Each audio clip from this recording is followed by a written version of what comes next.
I'm Diana Panchik with Azur Vélo French Riviera Cycling, and I'm here with Ian Boswell from Team Sky. Ian, thanks so much for coming. Yeah, it's good to be here. It's easy enough to make a little stop on a bike ride. Yeah, you've been so busy lately. You came back from the Amgen Tour of California where you had a phenomenal ride supporting your team. And then since you got back, you've been at a training camp. It's been really nonstop. Let's just backtrack a little bit and talk about the Tour of California. Yeah, so I had a big racing block before Tour of California with Amstel Gold, and then Giro del Trentino in Italy, and then back up for Liège-Bastogne-Liège. And from there, flew straight back to California to do some PR stuff down in LA with 21st Century Fox. So spent a couple days down in LA. I was actually able to go home to Oregon to my family for a few days before Tour of California, and then went to Tour of California, which is kind of the big goal, the first part of the season for me personally and for the team. You know, with bringing on 21st Century Fox and having Bradley there was a targeted race for him and for our team, and meant a lot for us to go there. Yeah, we won. So yeah, what a great race! What a great race! And I saw you published your training. Yeah, the Powerfiles were Training Peaks posted them. Yeah, that was awesome. I took a look at that.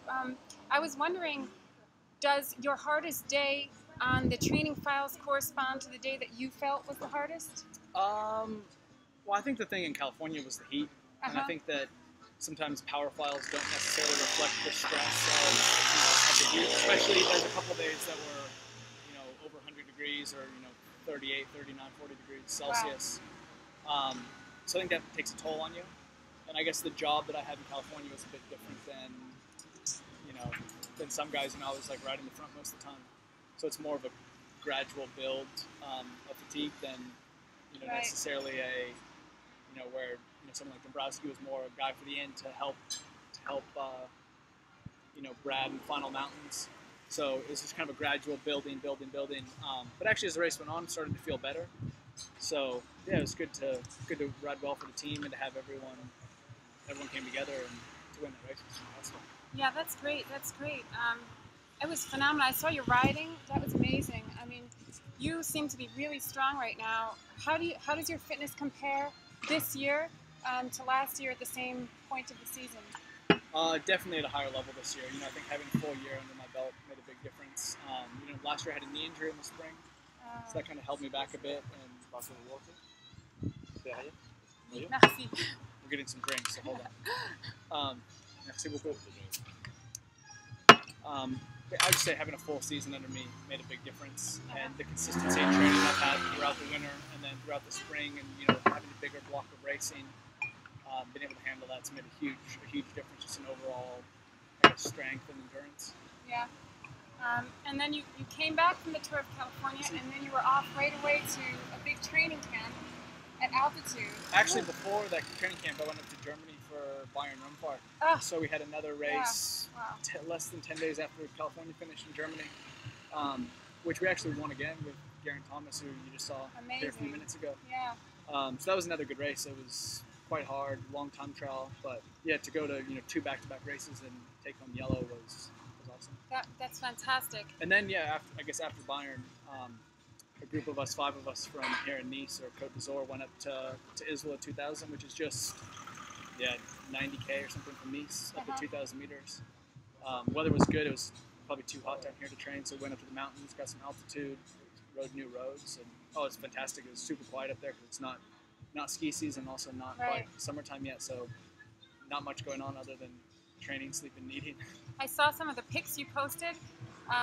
Looks incredible. I know those roads out there. It's absolutely fantastic. What were your typical training rides like? Yeah, so we were staying up in Isola 2000, and the Col de Lombard from there was actually closed because it's not open yet.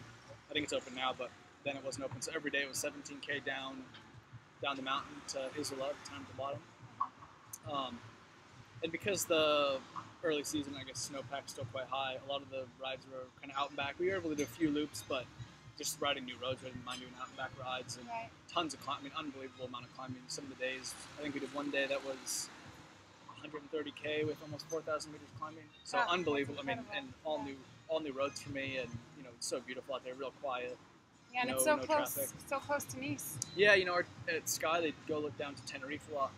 for altitude camps. And I think in the early season it's better there because the weather's warmer than it would be up in Insula.